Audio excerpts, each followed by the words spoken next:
Okay, so kasi, with me, when I was in college, parang I was so decided that I was gonna be a corporate person. Like, I'm gonna go up the corporate ladder. I'm gonna work with the multinational companies. Kasi when I was in school, as in, I had, my course was in UP, BAA, tapos yun yung usual track. Business ad and accountancy. Okay.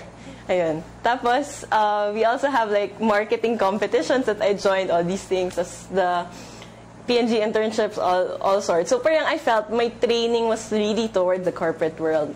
But to my disappointment, or I don't know, to my frustration, I guess when I went to the corporate world, I felt that I wasn't happy. Parang it wasn't what I thought it would be. Na parang, oh, you work all your life towards this, and this is it supposed to be.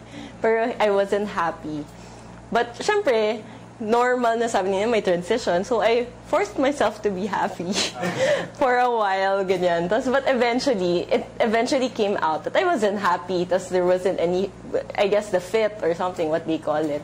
Tapos eventually, I realized na parang life is too short for me to be doing something that I'm not happy and contented about. And since I knew that it wasn't for me na, so I resigned.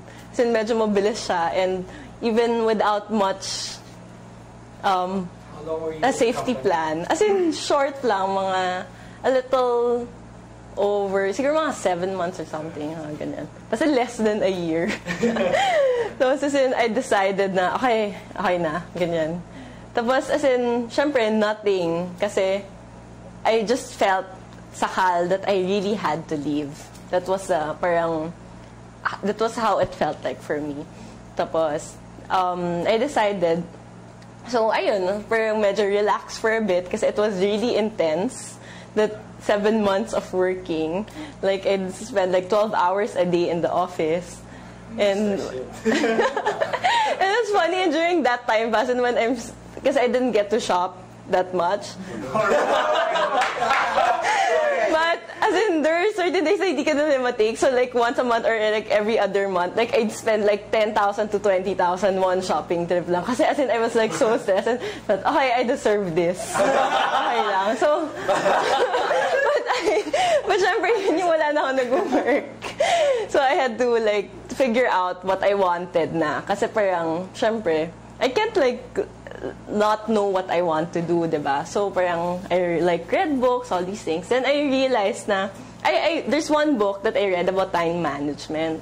Then it was talking about parang the things that you have to have in your planner, ganyan. Tapos I go, oh, this is interesting. I should apply this when I find my dream job or my dream work na, para at least I can maximize my lifestyle at the same time do what I really want to do. So, ayun. So, I was reading it. Tapos, but then, sabi ko, okay, excited na ako. Kasi malapit na yun I think it was December already eh. So, mag-January na. So, kailangan ko na ng planner kasi mag-start ng new year. Tapos, new life na. So, I went around, like, all the malls and all the bookstores to check out for whatever planners that they have.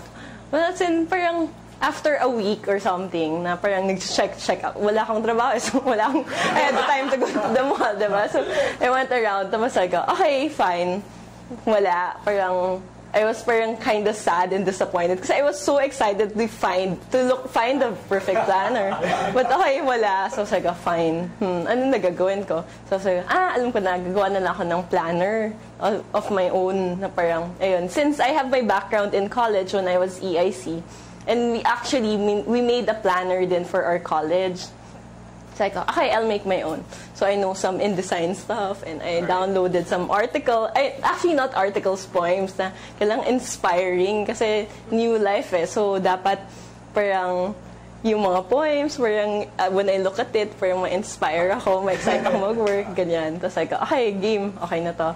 Tapos as in, I spent like 2 days, like 1 to 2 days lang working at it. Tapos alam ko, I went overnight just printing everything.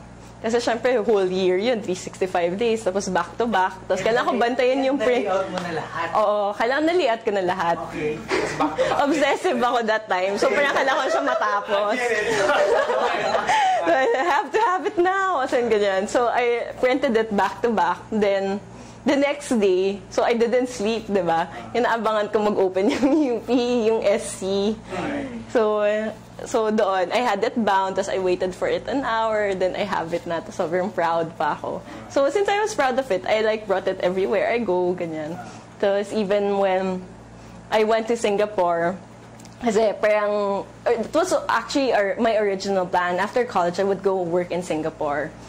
But parang yun nga, I was tempted with all the offers here in Manila. So I decided to go back to Singapore. So, but then it was cut short. Even if I had like interviews na and stuff, I had to go back kasi my grandma was very sick already. So when I went back home, parang, okay, dala-dala ko pa yung planner ko. I went around. Tapos parang, yeah, the price planner. Tapos my friends would see it and they would say, oh, this is like nice. This is a good idea. Tapos syempre, excited ba ako noon because since I was able to put the principles into laid out versions. I mean, parang templates that I could use. So sabi ko, parang, okay, this is, parang ina-explain ko pa. Kasi parang I really found the principles interesting. Tapos, ayun, so I shared it with them. Tapos parang they were saying na, oh, you should make parang more of these than sell it, ganyan.